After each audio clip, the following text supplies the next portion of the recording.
Bonjour, bonjour.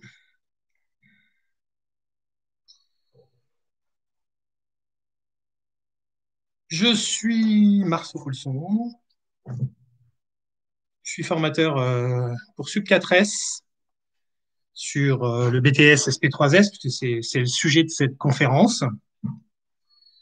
Je répondrai donc à vos questions via le chat, comme ça vous a été indiqué. Alors, je suis formateur pour adultes depuis une vingtaine d'années. Je travaille sur le champ particulièrement sanitaire et social. Et j'interviens sur le BTS-SP3S sur un module principalement qui s'appelle Institutions et réseaux, qui vous permet ou vous permettra de comprendre le système de protection sociale et les politiques publiques françaises liées à ce qu'on appelle l'État-providence.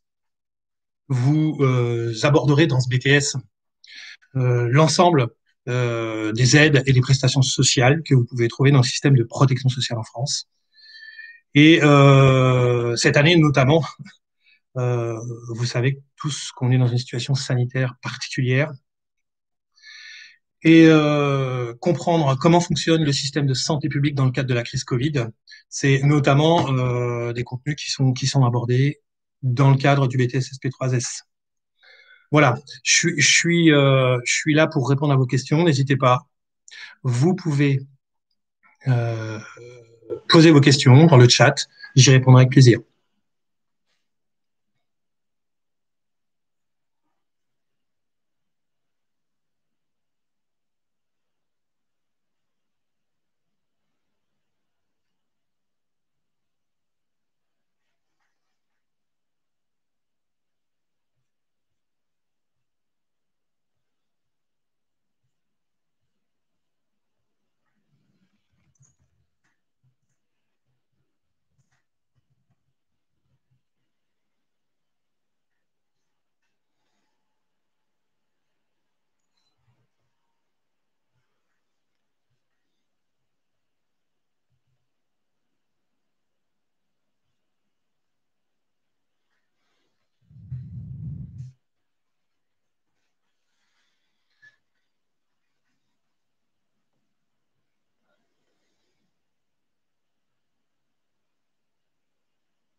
Alors, n'hésitez pas à poser vos questions. C'est plus intéressant quand c'est interactif.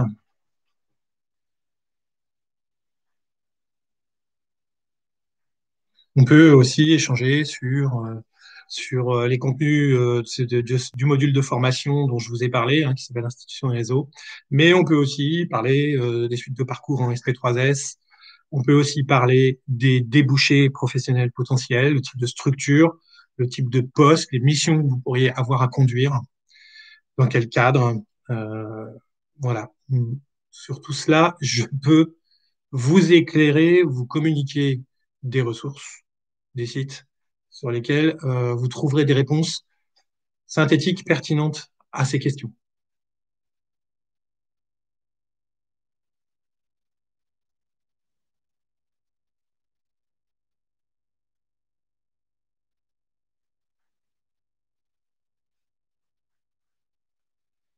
Oui, oui, Alexandrine, bonjour. Je peux, je peux vous parler des débouchés possibles après ce BTS, hein. Alors, je vais vous parler de ce que je connais bien, notamment de la protection sociale. Le référentiel, c'est-à-dire les contenus du BTS SP3S, vous permettent, par exemple, d'accéder à des postes de gestionnaire conseil dans les organismes de sécurité sociale. Alors, c'est quoi un gestionnaire conseil? C'est un collaborateur qui connaît bien le champ d'activité de, par exemple, la branche maladie ou de la branche famille à la sécurité sociale et qui est capable à la fois, dans ce qu'on appelle le back-office, gérer un dossier, par exemple, de demande de prestation. ça peut être de l'assurance maladie, ça peut être une allocation CAF, d'instruire le dossier en direct avec vous, par courrier, par mail, ou dans une phase, à dire, de première information, de premier niveau, à l'accueil d'une CAF sur rendez-vous, et qui ensuite est capable, dans ce qu'on appelle le front office, d'être directement à l'accueil pour recevoir des allocataires, des assurés, des cotisants. Voilà, ça c'est le premier type de poste et le premier type d'organisation dans lesquels vous pourrez travailler. Alors, pas de panique, le BTS SP3S vous apportera une base de connaissances suffisante sur cet environnement professionnel-là, sur ces thématiques-là. Et une fois que vous aurez intégré un organisme de protection sociale ou de sécurité sociale en l'occurrence, vous serez formé assez longuement à la formation, dans le cadre d'une formation initiale de gestionnaire conseil dispensée par la sécurité sociale et notamment par un centre de formation qui s'appelle l'Institut national de formation. Hein, ces formations peuvent durer de 6 à 9 mois à 1 an. Voilà, où là, vous acquérerez les compétences techniques qui vous permettront de prendre toute la dimension du poste et d'être efficace dans votre mission. Alors ça, c'est le premier type de poste. Vous pouvez aussi travailler dans une mutuelle. Là, vous aurez exactement dans la même configuration, ça peut être en front office, ça peut être en back office, ça peut être sur une plateforme téléphonique de renseignement d'information, à instruire des dossiers de demande de prestation ou de demande d'adhésion pour des mutuelles. Vous voyez bien qu'on peut faire le lien entre la mutuelle, qui est ce qu'on appelle un régime complémentaire, et la sécurité sociale. Le BTS SP3S vous permet d'avoir une bonne vision globale, précise, des interactions qui peuvent exister entre ces différents opérateurs, ces différents acteurs de protection sociale. Hein. Donc ça, c'est pour les postes de gestionnaire conseil ou de conseiller en mutuelle. Autre type de débouché auquel vous pourrez, auquel type de poste, pardon, auquel vous pourrez prétendre, vous pourrez travailler pour des structures d'aide à la personne, d'aide à domicile. Et l'essence même du BTSSP3S, c'est de vous préparer à encadrer des équipes, à coordonner des équipes dans des entreprises de service à la personne. C'est manager une équipe à un premier niveau, c'est planifier, c'est organiser. Voilà. Hein. Ça, c'est le troisième type de poste auquel vous pourrez accéder. Autre type de poste, alors là, je vais parler de tous les établissements et services dits socio-éducatifs. Hein. Ça peut être un centre communal d'action sociale, ça peut être un service de protection à la jeunesse, où là, vous contribuerez à la conduite de projets sur les territoires, dans ces structures, en direction d'un public ciblé. Ça peut être des jeunes, ça peut être des seniors, ça peut être, voilà. Donc vous voyez, ces débouchés sont larges et les possibilités sont vraiment importantes et sont vraiment diversifiées. Voilà. Je ne sais pas si, Alexandrine, j'ai répondu à ta question. N'hésite pas si tu en as d'autres.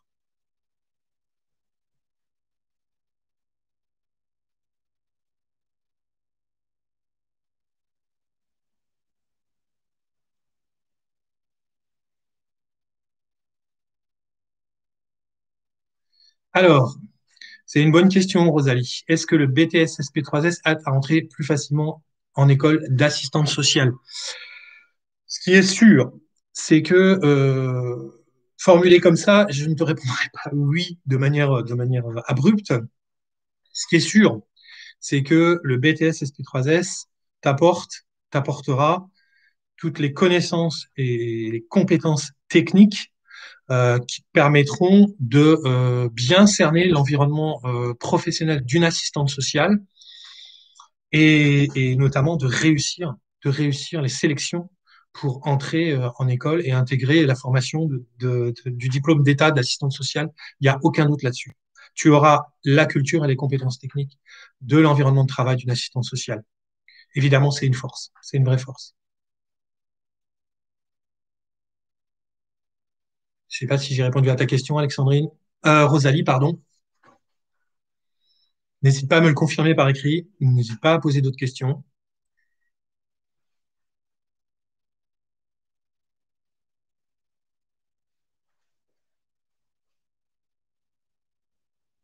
Je t'en prie.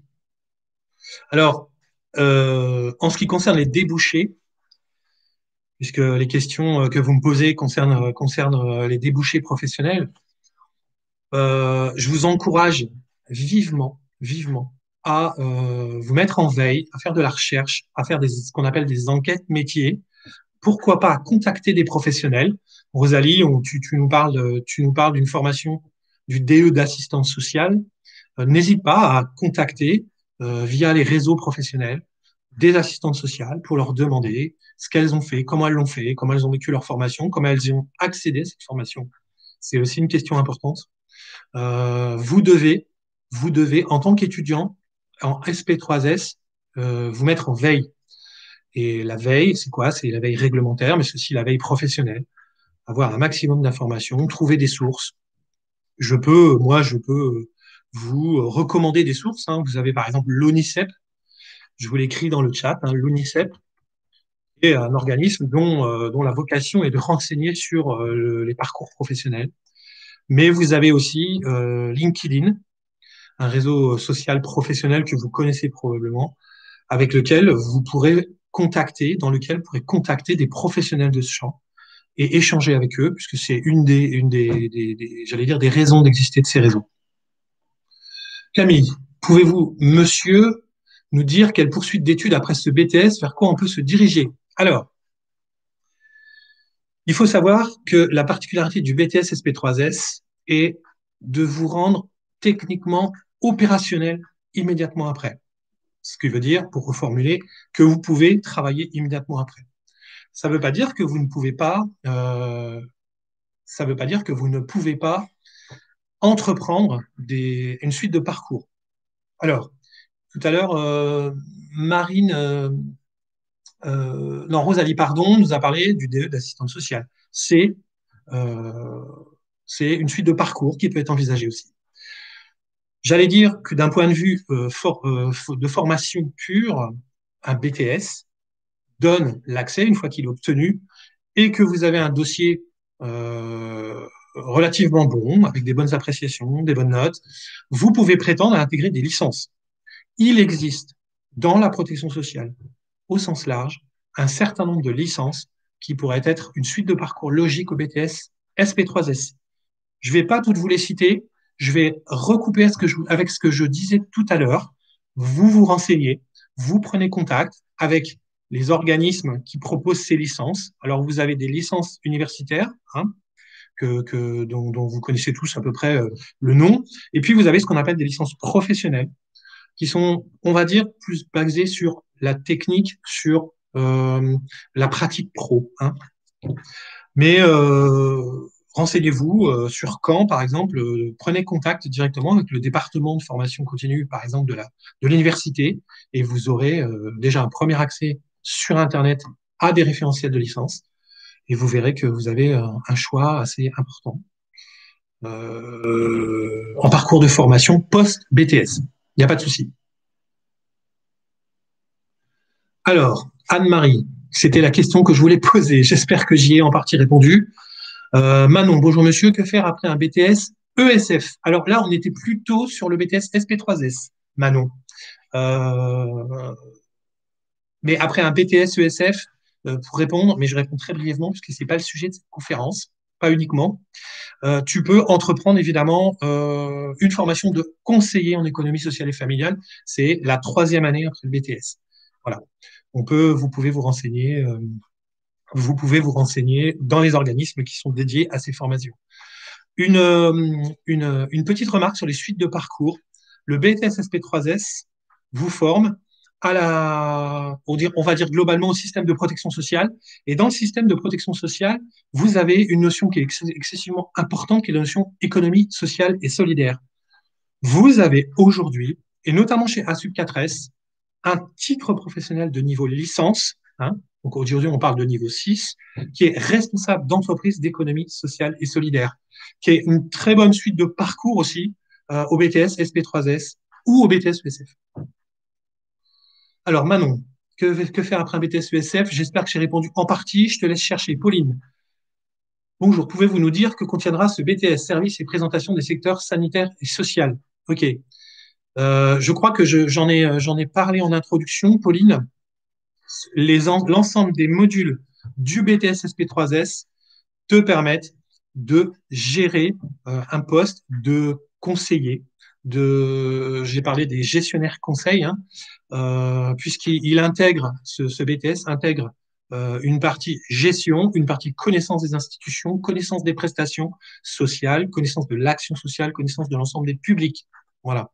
Et quand je parle de prestations d'action sociale, je vous ai parlé d'assurance maladie ou de caisse d'allocation familiale, puisque c'est ce que je connais bien, moi, de par mon expérience. Mais ça peut être aussi travailler pour Pôle emploi, pour une mission locale. Ça peut être aussi ça, travailler sur l'insertion professionnelle. Eh bien, je vois que les questions sont nombreuses. J'espère que j'ai répondu à la question aussi. N'hésite pas à consulter le référentiel du BTS SP3S. Oh, tu peux l'obtenir à Sud 4S. Tu peux aussi taper dans Google référentiel BTS SP3S, service de prestation secteur sanitaire et social. Et tu vas voir, tu vas trouver ton bonheur et ça répondra probablement à tes questions.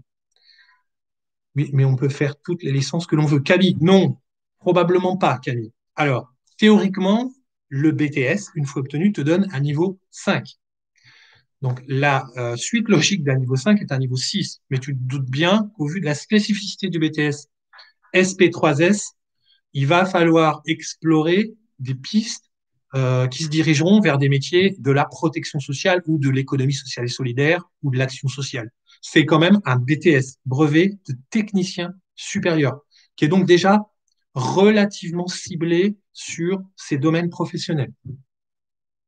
Après, on peut tenter, mais dans la cohérence du parcours, je pense qu'il vaut mieux enchaîner sur une licence, si c'est ce que tu veux faire, Camille, de ce champ-là, du champ de la protection sociale au sens large. Pauline, ok, je t'en prie, Camille, je t'en prie.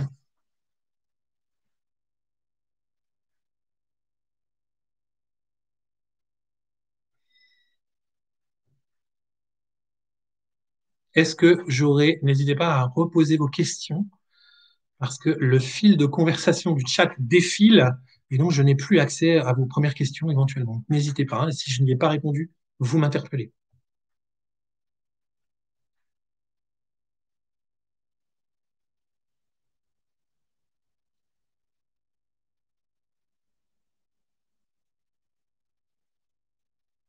On n'y est pas, Camille, c'est vrai, mais c'est une bonne question. Tu as raison, il faut savoir se projeter. Voilà. Il faut que tu puisses te projeter et décider des suites de parcours, hein.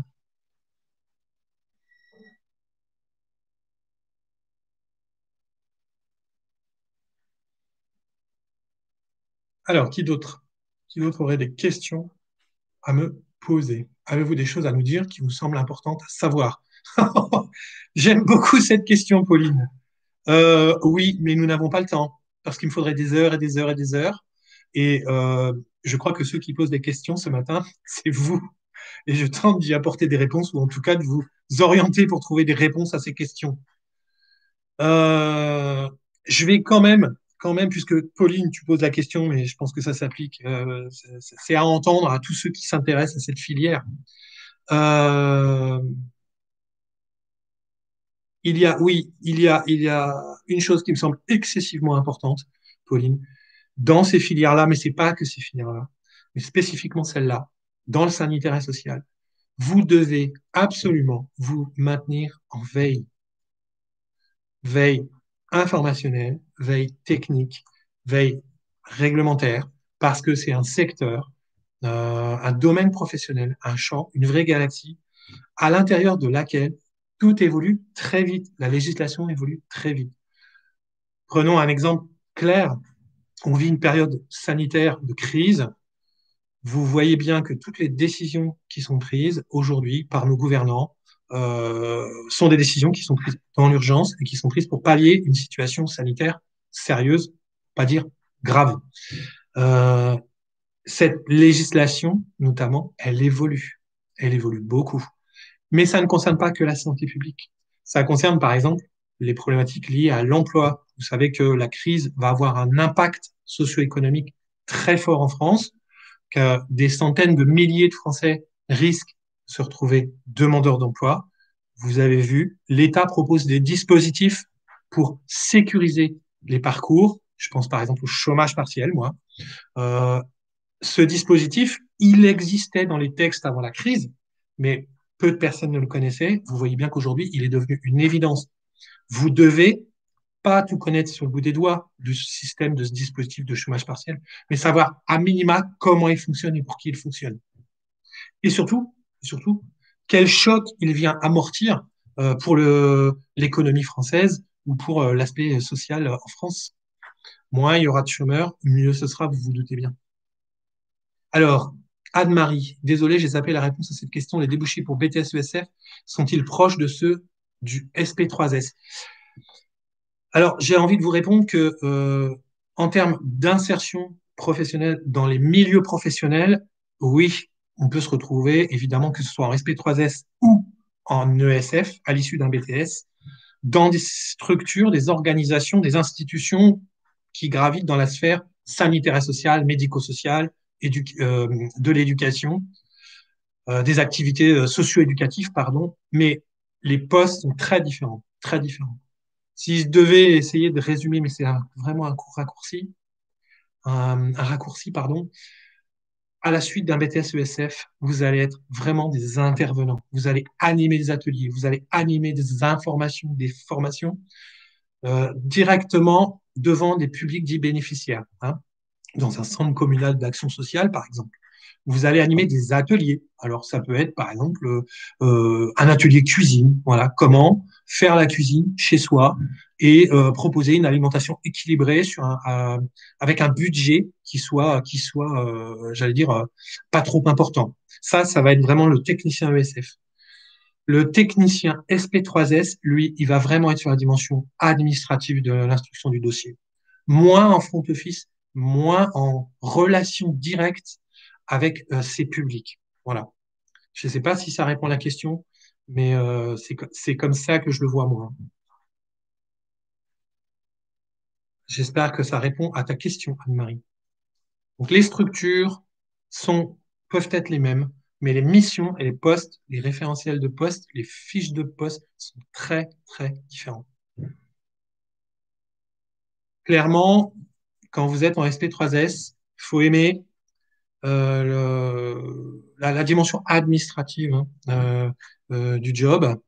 Ça ne veut pas dire qu'en ESF, vous n'avez pas de l'administratif, hein. Quand vous instruisez, vous contribuez à des projets, bah, vous avez un dossier à constituer, voilà, hein, avec un budget, avec des objectifs, avec des contraintes administratives, mais vous serez plus sur le terrain, plus en animation. D'ailleurs, quand vous prenez les modalités d'évaluation des deux BTS, hein, vous voyez bien qu'en SP3S, on est beaucoup plus sur la dimension administrative, alors qu'en ESF, vous avez une épreuve qui s'appelle intervention collective en animation de formation. Donc, on est bien sur la préparation d'une animation qui est différente des activités de SP3S. Pour ma formation, ça peut être dans un service à domicile, de maintien à domicile, dans les bureaux par exemple. Pauline, oui, ça peut exactement être ça, bien sûr. Tu peux tout à fait t'inscrire dans cette mission-là, dans ce type de structure. Quelles sont les qualités d'un technicien SP3S? Alors, un technicien SP3S, c'est quelqu'un qui, d'abord, est extrêmement rigoureux. Pourquoi? Parce qu'il va instruire des dossiers de demande de prestations ou d'action sociale. Donc, un dossier, c'est quoi? C'est des normes à respecter, c'est des pièces à fournir. Donc, il faut être extrêmement rigoureux sur ces questions. N'oubliez pas que derrière, il y a toujours des enjeux pour un bénéficiaire. Si je parle de prestations sociales, si je parle d'action sociale, vous voyez bien que la personne qui est derrière le dossier ou qui est sur le dossier a besoin de vous et est en situation de risque social, de besoin social. Ça, c'est la première chose. Deuxième chose, SP3S, vous, et ça s'applique pour ESF aussi, vous devez absolument développer vos capacités à communiquer. Communiquer et professionnellement et personnellement. Professionnellement, c'est quoi? Je pense par exemple aux écrits professionnels. Voilà, quand on est dans un organisme de protection sociale, mutuelle, sécu, etc., eh bien, on communique de manière orthonormée, c'est-à-dire il y a des codes et ces codes, il faut les respecter. Voilà, ça c'est la première chose. C'est aussi une forme de rigueur, hein, mais il faut aussi être capable de communiquer. Pourquoi? Parce que vous allez aussi travailler dans des réseaux. Vous allez avoir en charge une partie d'un dossier dans son opérationnel et peut-être que vous aurez aussi à bosser avec des collègues, des confrères, d'autres professionnels qui travaillent aussi dans ce réseau. Donc, il faut que vous soyez capable de communiquer clairement, fréquemment, efficacement avec l'ensemble des acteurs d'un réseau. Prenons un exemple. Vous êtes gestionnaire conseil d'une CAF. Vous êtes gestionnaire conseil dans l'assurance maladie à l'issue d'un BTS SP3S, par exemple. En assurance maladie, quand vous allez chez votre médecin, vous réglez votre consultation, vous avez deux parts de remboursement. La Sécu, entre guillemets, vous rembourse sa part et vous avez derrière une mutuelle. Voilà. Quand vous êtes conseiller en assurance maladie, si vous travaillez sur des dossiers un peu épineux, un peu problématiques de remboursement de soins, vous allez devoir être en relation avec le conseiller de la mutuelle. Voilà. Donc, vous allez devoir être en capacité de travailler en réseau. Et ça, c'est excessivement important. Je ne sais pas si j'ai répondu à quelles sont les qualités d'un technicien SP3S.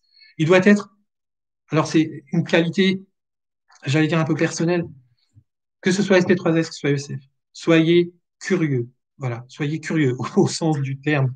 Il faut, je pense, avoir ce qu'on appelle de l'appétence au savoir, c'est-à-dire être tout le temps en train de chercher des réponses à des questions que vous vous posez.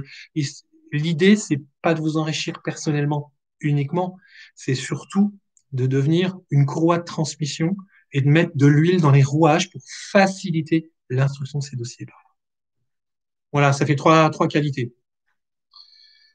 Euh, Quelle autre question? Alors, Emma, est-ce qu'on peut travailler dans un laboratoire avec un BTS SP3S, l'accueil d'un laboratoire, par exemple? Oui, j'en ai vu. Voilà. J'ai vu par le passé des titulaires de BTS SP3S intégrer des services de secrétariat médicaux. Ça existe. Ça peut être des cabinets médicaux, ça peut être des laboratoires, oui, c'est vrai. Il y a une dimension administrative dans la gestion des dossiers dans les laboratoires, hein, des patients. Voilà. Notamment aujourd'hui avec la question du tiers payant, puisque vous savez qu'en France, normalement, la loi a généralisé depuis 2016 le tiers payant. C'est-à-dire que quand vous êtes secrétaire médical, par exemple, dans un labo, le patient vous présente sa carte vitale, c'est à vous de gérer le dossier de remboursement. Voilà. Donc oui, ça peut être une piste professionnelle envisagée. Absolument. Alors, c'est quoi la différence entre BTS ESF et SP3S? Je n'ai pas saisi. Pauline, ce que je t'invite à faire, pour ne pas répéter tout ce que j'ai dit, c'est d'aller consulter les référentiels des BTS. Hein. Tu vas regarder, tu tapes dans Google les deux BTS, tu verras. Pour résumer, SP3S, c'est technique, c'est administratif dans un bureau. ESF, on est plutôt dans de l'animation d'atelier, de l'animation de formation. Voilà. J'espère que ça répond brièvement à la question. Alors, Elena, peut-on, après le BTS SP3S, poursuivre dans le domaine du management des structures et établissements gérontologiques? Oui, tu peux. Elena, c'est possible, mais c'est possible, j'allais dire, de l'envisager. La formation que tu reçois, que tu vas recevoir en BTS SP3S n'a pas vocation managériale. Ça veut dire que derrière, tu vas techniquement maîtriser l'environnement professionnel de ces structures, mais il faudra que tu t'armes un peu sur la dimension managériale. Voilà. C'est par exemple euh, une compétence qui est développée dans les titres de niveau 6 ou les licences. Voilà. Par exemple, j'en reparle, hein, puisque j'interviens sur le titre responsable d'entreprise d'économie sociale et solidaire.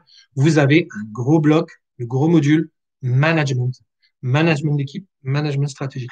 Donc, je pense qu'il faudra que peut-être que tu envisages, Elena, soit de la formation en interne dans une structure, hein, tu peux évoluer en termes de mobilité, soit une formation supplémentaire, complémentaire dans le cadre de ton parcours, dans une logique de filière. Euh, que tu pourras choisir, mais renforcer cette compétence managériale. Parce qu'en BTS SP3S, ça n'est pas suffisante et c'est normal. Ça n'est pas l'ADN du BTS SP3S. Alors, Emma, d'accord, merci Anne-Marie. Mélina, Louis en ORSS et dans le cas. Euh, yes, vous m'autorisez à boire un coup, je sais qu'en conférence, ça se fait pas.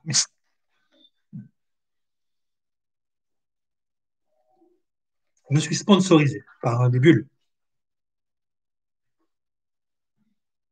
Est-ce que jusqu'à présent, j'ai répondu à l'ensemble des questions que vous m'avez posées? N'hésitez pas. N'hésitez pas.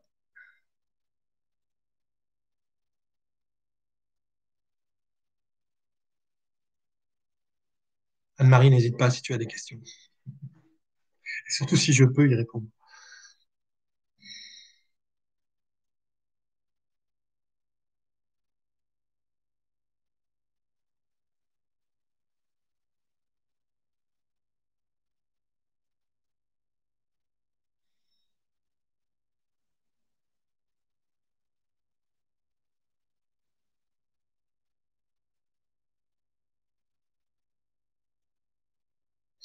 Alors, il est 11h05. Hein. Cette conférence devait se dérouler entre 10h et 11h. J'ai rencontré des petits problèmes techniques qu'on a pu résoudre avec l'équipe. Emma, à Sub 4S, comme licence, après le BTS S3S, il n'y a que la licence RES. Alors, je t'invite à te rapprocher des chargés de développement, des coordonnateurs de Sub 4S et de E2SE pour que qu'ils puissent te renseigner parce qu'ils seront plus à même de le faire sur l'ensemble des filières proposées par E2SE Sub 4S. Ça, c'est pour Emma. J'ai une question, mais je ne sais pas comment la formuler, Camille. Eh bien, essaie, Camille. Alors, Anne-Marie,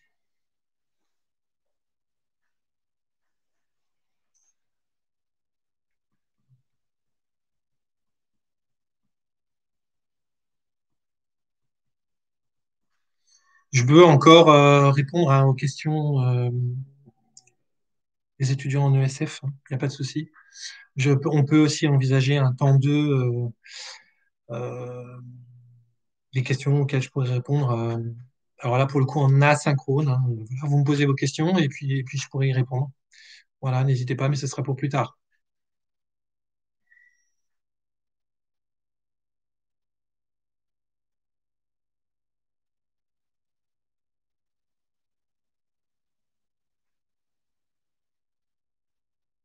Alors, Camille, quelle est cette question?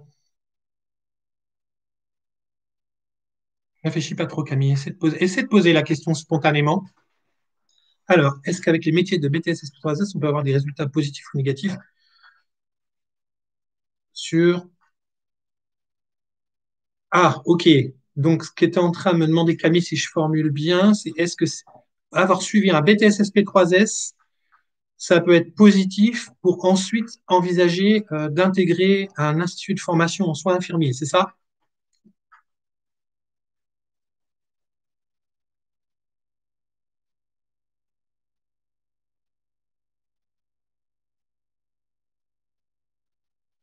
Camille, je te laisserai répondre. Pauline, du coup, vous êtes un intervenant ou vous travaillez pour l'école? Et les deux, les deux. Je suis intervenant pour Sub 4S. Euh, J'interviens sur les BTS ESF, BTS SP3S et le titre responsable d'entreprise d'économie sociale et solidaire. Voilà, je ne sais pas si ça répond à ta question. Je suis principalement intervenant, je suis formateur, Pauline, si c'est ça ta question. Camille, non, du tout. Ah, Camille, je n'ai pas compris ta question. Alors, il va falloir que tu la formules différemment.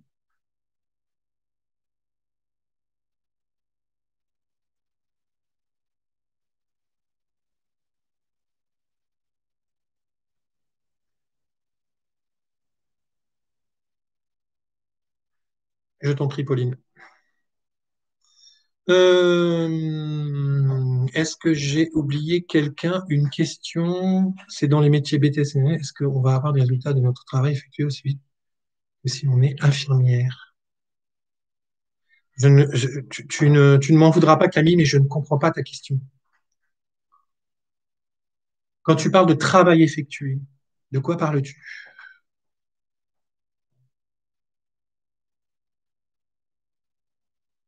Ça se précise, Camille, ça se précise. Ça se précise.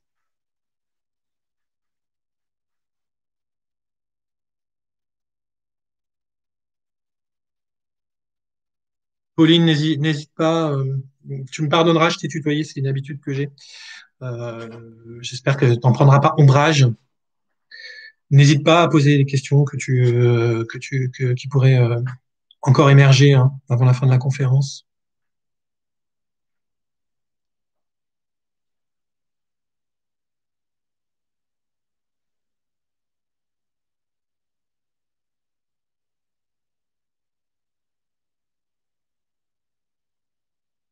Bien.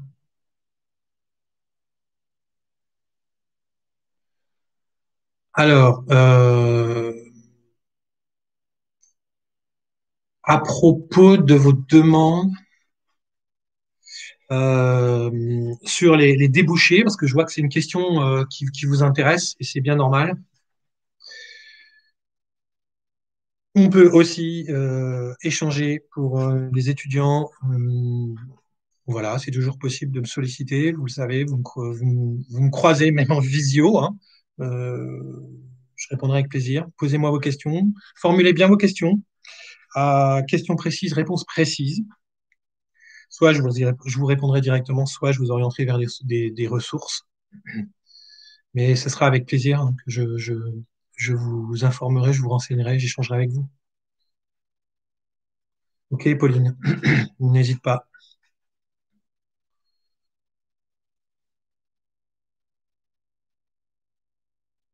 Oui, tu notes, Anne-Marie, que ces métiers sont dans deux dimensions différentes. Oui, c'est deux métiers qui on peut, enfin, deux intervenants, infirmiers et gestionnaires, on va dire, ou conseillers SP3S, peuvent se rencontrer. Voilà, ils peuvent avoir des interactions, mais c'est deux métiers totalement différents. Hein, totalement différents. Euh, Camille.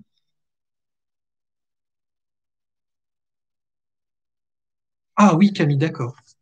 Camille, ce que tu te demandes, c'est est-ce que tu peux mesurer la portée immédiate du service que tu rends à quelqu'un, en fait, à un usager, un client, un patient. Oui, Camille, oui.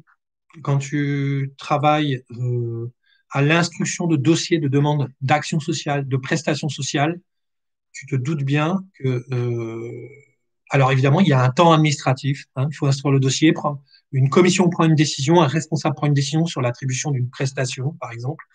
Euh, mais oui, tu peux mesurer l'impact positif de ton travail euh, sur le bénéficiaire, bien sûr. Pas dans la même temporalité, Camille. Quand tu fais un soin, quand tu es infirmier, tu sais tout de suite si tu soulages la personne. C'est évident. Hein, mais c'est pas la même nature de métier. Et quand tu soulages quelqu'un parce que il remplit les critères d'éligibilité à une prestation, je parle des allocations familiales, je parle une demande d'aide sociale actuellement, on a quand même, dans le cadre de la crise sanitaire, beaucoup de Français qui sont en situation de précarité ou basculés dans la précarité. Il y a énormément de dossiers de demande d'action sociale qui sont en instruction et un certain nombre de ces dossiers va aboutir positivement. Tu te doutes bien du soulagement que la personne va ressentir, oui, bien sûr. Tu peux mesurer assez rapidement la portée de ton travail, Camille, si c'est ça ta question. Mais ça peut prendre un peu plus de temps puisque tu ne maîtrises pas le processus. Toi, tu vas instruire le dossier, tu n'es pas forcément la personne qui décidera de l'accord de la prestation. Pour ça, il y aura un responsable qui validera la demande de prestation. C'est normal. C'est de l'argent public. Et l'argent public, ces dépenses doivent être contrôlées. Je t'en prie, Camille. Visiblement, on a répondu à ta question. C'est l'essentiel. Voilà. Euh, oui, merci Camille de confirmer. Tu vois que tu as réussi à formuler la question, Camille. Est-ce que vous avez d'autres interrogations, d'autres questions? Il est 11h15. On va encore s'accorder 5 minutes et puis on va clore cette conférence.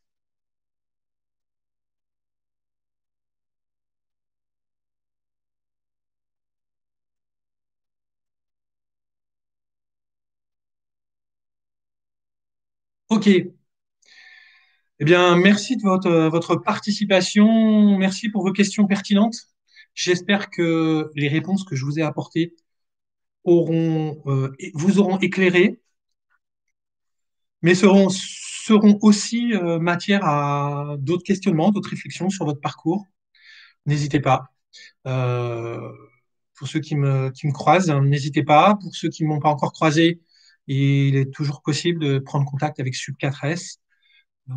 Si vous avez des questions d'ordre pédagogique, voilà, l'équipe travaille de concert, hein, même en situation de confinement, même en situation de visio.